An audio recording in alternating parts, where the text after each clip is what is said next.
Қайырлы күн атырау, сіздермен байланыста АДМ.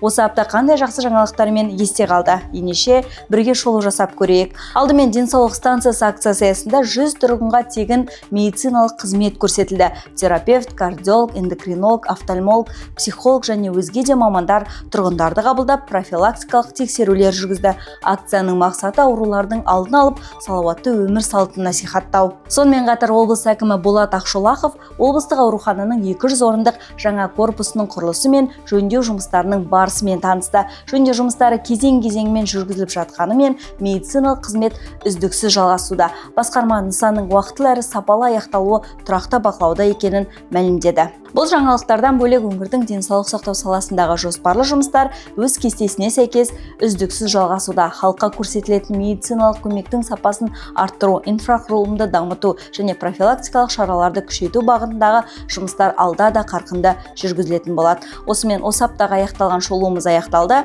Алдағы апталарыңызға сәттілік тілейміз. Келесі кездескенше сау болыңыздар.